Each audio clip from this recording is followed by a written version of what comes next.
pastoral, que a gente chama um momento inicial, um estudo que faz uma introdução também. Ele abençoa aqueles que nos acompanham exclusivamente pela internet, mas ele também faz uma introdução daquilo que vai ser estudado nas classes. E nós temos, o nosso tema hoje é Filhos Herdeiros. Nós estamos estudando essa revista que fala sobre os herdeiros da fé. A nossa lição de hoje fala sobre os filhos herdeiros. E vamos meditar num texto para a nossa edificação, que está em Atos, capítulo 2. Então, abra sua Bíblia em Atos, capítulo 2, e nós vamos ler o versículo 39. Atos 2, 39.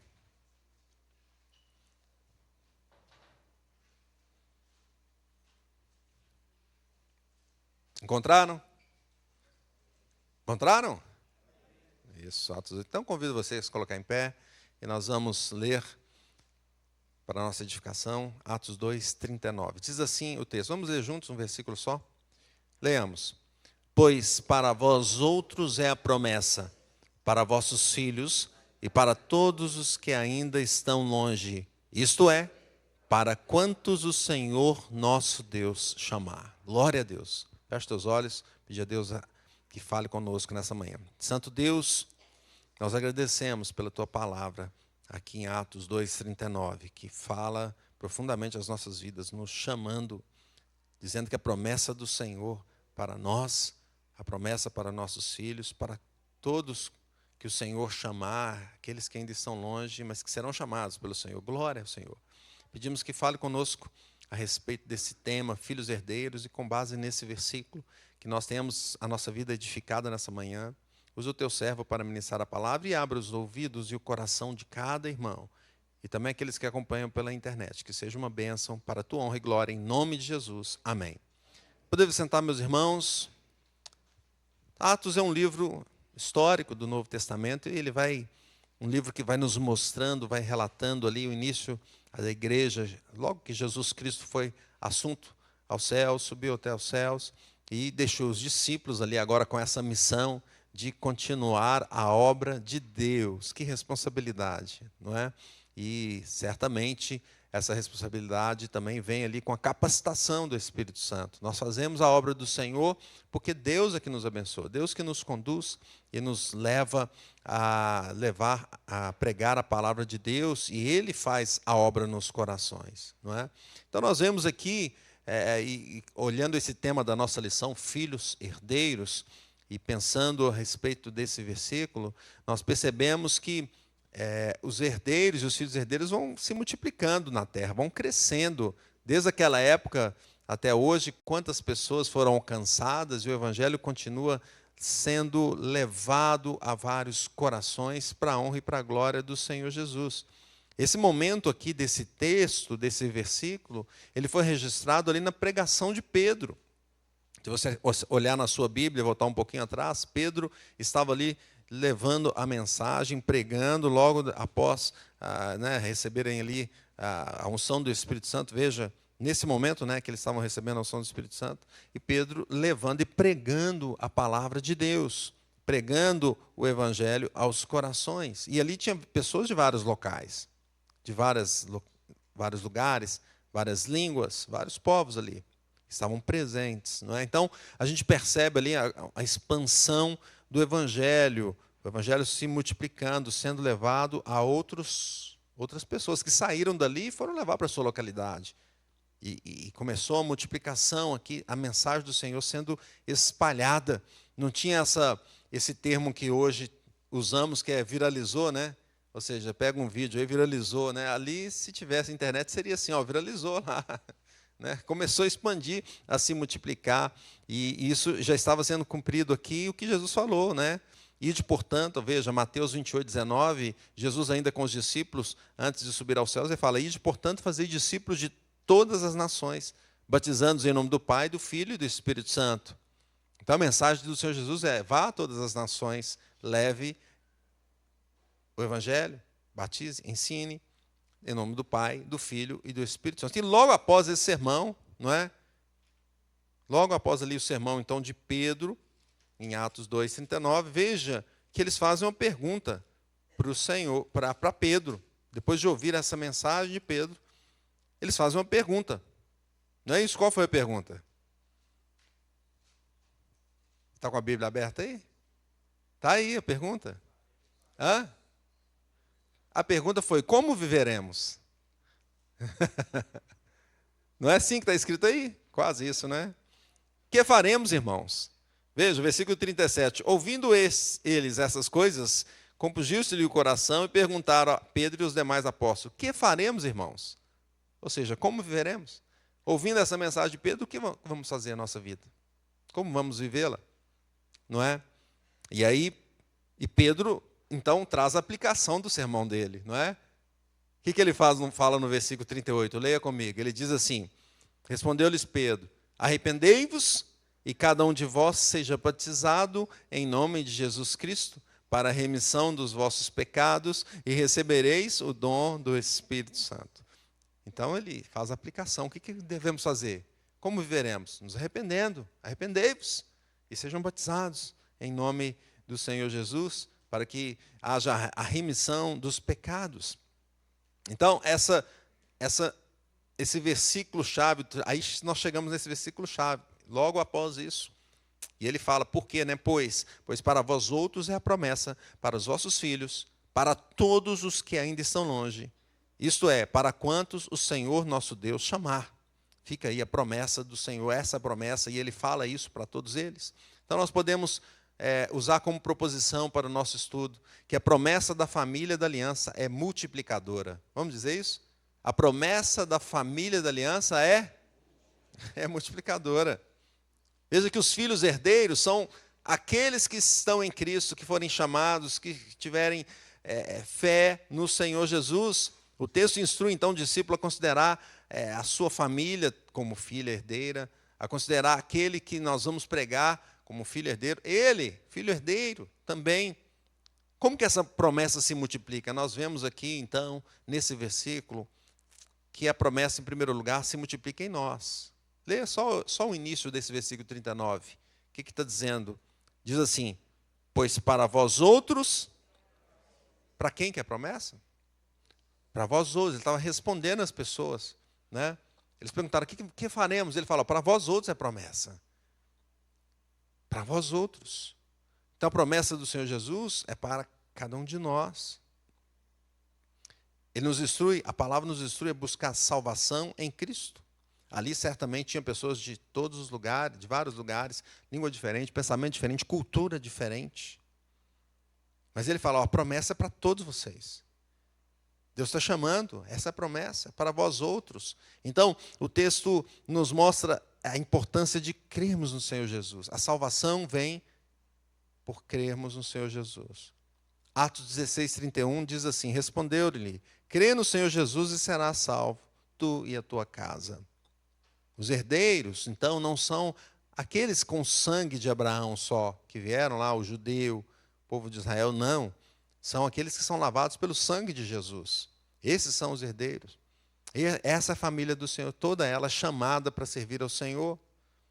Começou com Abraão, um grande chamado para se separar, pois Deus vai a Abraão, lá na terra dos caldeus, uma terra corrompida, pagã, e ele fala: sai da tua terra, da tua parentela, e vai para a terra que eu te mostrarei. De ti farei uma grande nação. Então, o chamado de Abraão para que ele fosse o representante de Deus, separasse um povo para servir ao Senhor, não é? E ele nem tinha filho, nem podia ter, nem ele em Sara, mas o Senhor deu a bênção e eles tiveram Isaac. Então ali, e de Isaac vem então depois Israel.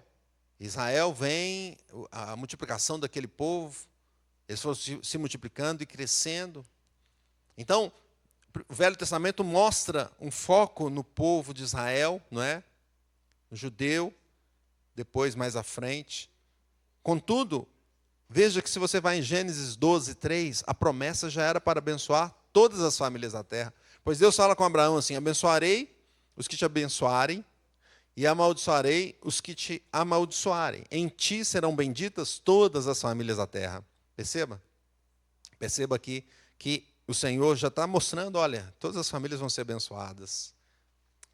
E dessa forma, então, Quando chegamos no Novo Testamento, nós percebemos a promessa sendo feita em Cristo Jesus, sendo realizada em Cristo Jesus. João 3,36 diz assim: por isso quem crê no Filho tem a vida eterna. O que todavia se mantém rebelde contra o Filho não verá a vida, mas sobre ele permanece a ira de Deus. Então, a promessa se multiplica em nós. Nós quem? Nós que cremos no Senhor Jesus. Aquele que crê no Senhor Jesus é salvo e pode ter os frutos dessa promessa de vida eterna e de salvação. Em segundo lugar, nós percebemos aqui que a promessa se multiplica nos filhos. Vamos ler a segunda parte do texto, que diz assim, depois da vírgula fala, para vossos filhos. Vamos dizer? Para vossos? Ele estava dizendo para vossos filhos, né? E nós, no lugar deles, estaríamos ouvindo, para nossos filhos. A promessa, em segundo lugar, é para os nossos filhos, os filhos dos crentes. A família que pertence à aliança, que permanece na aliança. Uma vez me falaram que não, a igreja presbiteriana tem muita família. É família tal, você se resume ali em algumas famílias, todo mundo família, não é? Que bênção! Quer dizer que nós estamos transmitindo a mensagem para os filhos e eles estão permanecendo na igreja. Não é assim? É uma bênção. O contrário que seria ruim. Não é? Na igreja não tem família, não tem continuação de família. As pessoas saem. E por isso que nós oramos. No cantinho da oração ali, sempre tem lá o segundo tema do nosso pedido a Deus, da nossa petição a Deus. Qual que é? Pelas famílias, não é isso? Pelos filhos desviados, a gente sempre ora assim, clamando a Deus para que Ele toque nos corações. A promessa para vossos filhos. Nós vamos abrir mão da promessa? Não podemos abrir mão da promessa. Então devemos colocar os joelhos no chão e orar e clamar a Deus. Ensinar, com certeza, mas clamar ao Senhor para que Ele mantenha, então, para que Ele realize essa promessa em nossa vida, nossas famílias. O crente enxerga os seus filhos assim, então, como a descendência do Senhor. E ele clama pela sua família, ora constantemente, assim como Jó fazia. Jó ele sempre separava um momento e clamava pelos filhos e fazia sacrifícios. Fala, quem sabe eles cometeram algum pecado e não estão nem sabendo. Não é? Eu vou clamar por eles, orar por eles. A promessa é para os filhos. É por isso que nós ensinamos o caminho correto aos filhos. Nós não falamos assim, não, deixe ele decidir o que vai ser da vida. Não, a promessa é para os filhos. Olha, vem cá, o seu caminho é esse aqui. Faz parte da fé, da nossa fé, de guiar, ensinar naquele caminho, no caminho do Senhor. Ensinamos a palavra de Deus aos filhos. Importante termos esse momento de trazer a família para a igreja, de ter o culto em casa, sempre juntos, indo na direção do Senhor, indo no alvo que é Cristo, como nós vimos no domingo passado. Nós pensamos assim como, sabe, um rei que tem um grande reino, o que ele faz? Vem o príncipe, né? Ele sabe que ele vai passar, não sabe? Que o tempo dele é corrido. Ele pode ser até jovem assim, né? Ainda vai casar, mas uma hora vai passar o tempo. Como eu já tenho 25 anos de casamento já, não é? Ali a esposa ali, ó, até apareceu lá sorrindo. Mas vamos passar. O que você faz então? Você ensina. Para que o teu reino continue. Para que o reino do Senhor continue, você ensina a criança. Você não, deixa, fica à vontade. Não. Se multiplica nos filhos. Nós temos isso em nós. Essa fé que o Senhor vai manter a família da fé em nossos filhos. Em terceiro lugar, nós vemos aqui que a promessa... Então, primeiro, nós vimos que a promessa é para nós.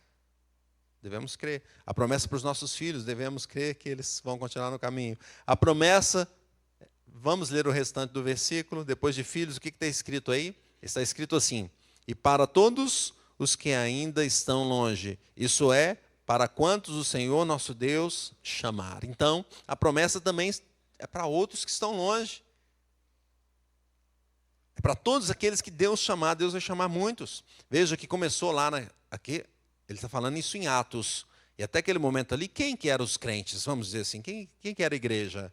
Eram os discípulos ali, agora chamados apóstolos, outros que estavam seguindo, não é assim? Eram aqueles ali. E ele fala, olha, para todos quando Deus chamar. E olha que interessante que nessa mensagem dele, olha na sua Bíblia e me fale, quantas pessoas se converteram e foram batizadas naquele dia, naquela pregação? Quase 3.000 pessoas. Tem muitos que vão ser chamados. Muitos que o Senhor está chamando. Que ele anunciou a palavra, anunciou o evangelho e o Senhor tocou no coração. Então o evangelho será levado, conforme Jesus disse, a todos os lugares deste mundo. Se você vai em Mateus 24:14, olha que texto interessante que nos diz assim: e será pregado este evangelho do reino por todo o mundo, para testemunho a todas as nações. Então virá o fim. O evangelho do Senhor Jesus será pregado a todo mundo, todos os lugares. Seja aqui, no Lindéia. Por que chegou aqui? Qual que é a nossa raiz? É daqui que é a nossa raiz. De onde que vem a pregação? Vem desse texto aqui, vem de Jesus, dos discípulos, apóstolos, da pregação ali para várias pessoas de vários lugares. Alguém saiu, foi para um lugar, foi para o outro. O evangelho foi se espalhando e a igreja foi se estabelecendo no mundo, naquela região. E depois nós tivemos a América, que foi ali descoberta, entre aspas, né? E depois o evangelho veio até aqui. Nós temos a reforma lá na Europa. Os irmãos pregaram o evangelho na Europa. Puritanos saíram, foram para os Estados Unidos, para a América, vamos dizer assim. Se estabeleceram lá. De lá nós tivemos missões. E Simon veio para o Brasil, veio pregar a palavra. Alguém falou para Simon, por que você vai no Brasil pregar a palavra? Fica aqui. Eu podia ter ficado lá, né? Falou, eu prefiro estar no centro da vontade de Deus. Ah, mas você vai morrer lá de doença, de febre, malária. Falei, não tem problema não. Ele veio, pregou o evangelho. E o evangelho chegou até nós. Teve um aniversário da igreja que eu fiz essa ligação, desde Atos até Lindéia. Fui passando um a um. Chegou até nós, até a sua vida, até Laranjeiras, até o nosso coração. Por causa dessa promessa que o Senhor vai chamar muitos outros. Então a igreja anuncia o evangelho para todos que puderem. Porque no final, lá em Apocalipse 5:9 fala assim, entoava um novo canto dizendo, digno és de tomar o livro, de abrir-lhes os selos, porque foste morto e com teu sangue compraste para Deus os que procedem de toda tribo, língua, povo e nação. No final, nós seremos todos os povos ali representados diante do Senhor. O evangelho deve ir em todos os lugares. Deve ir na academia, na escola. O evangelho deve ir na nossa residência, nossa casa, os vizinhos que estão do nosso lado. Será que ele ouviu falar do Senhor Jesus? O evangelho vai a outras nações. Nós temos missões no Panamá, um país difícil de pregar o evangelho. Temos missões em próprio Portugal. Lá em Portugal, tem igreja que tem missões na Inglaterra, mas a Inglaterra não é o berço do evangelho? Sim, só que secularizou, tem templos enormes lá que as pessoas estão usando para outras coisas, abandonaram, esqueceram. Uma geração basta, irmão. Se você não ensinar para o seu filho, se nossa igreja toda parar hoje de ensinar para as crianças, como elas estão lá aprendendo, de motivá-las a seguir o Senhor Jesus, a próxima geração, o evangelho já não vai passar mais. Temos que continuar pregando e levando o evangelho, Senhor Jesus. Fazendo missões em outros lugares do mundo, concomitantemente, aqui, ali, lá, colar, em todos os lugares, para a honra e glória do Senhor Jesus. A missão da igreja é anunciar o evangelho. O Espírito Santo é que vai tocar naqueles que são os herdeiros. Concluindo, a promessa do Senhor é para nós, que ouvimos, para os nossos filhos, que nós cremos que vão continuar no evangelho, para todos aqueles que precisam ouvir sobre a salvação. Então, a pergunta também para nós, como viveremos? O que faremos? Como viveremos? Em primeiro lugar, viveremos crendo no Senhor Jesus. A promessa é para nós. Não sejamos incrédulos, mas crentes. Existem algumas pessoas que dizem assim, para mim não tem mais salvação. Eu já ouvi gente falar assim, não sei se você já ouviu.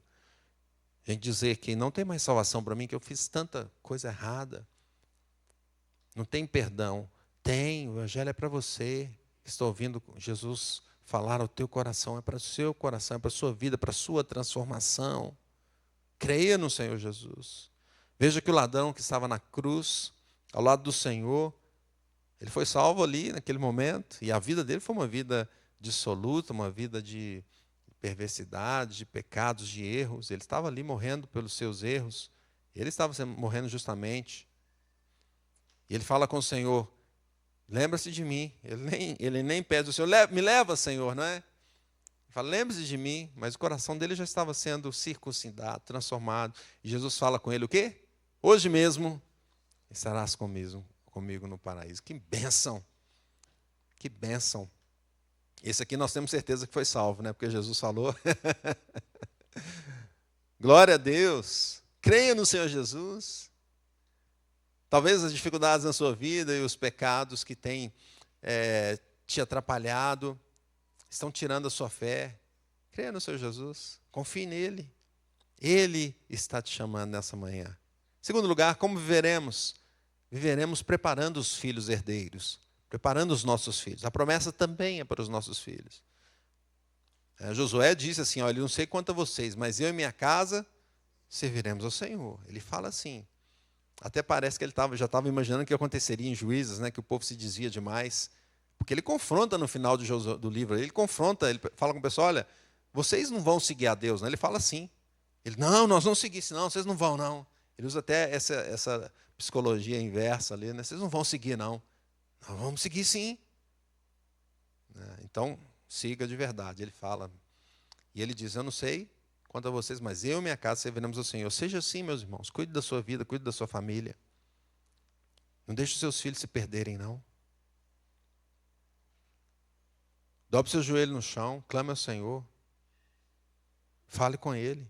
Traga os seus filhos para a igreja.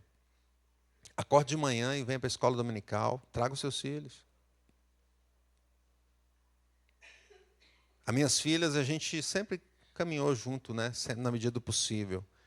E como eu sempre estou envolvido em música, é chegar mais cedo, né? É preparar, ensaiar. Os meninos aqui sabem, né? É isso o ministério, é chegar e ralar, né?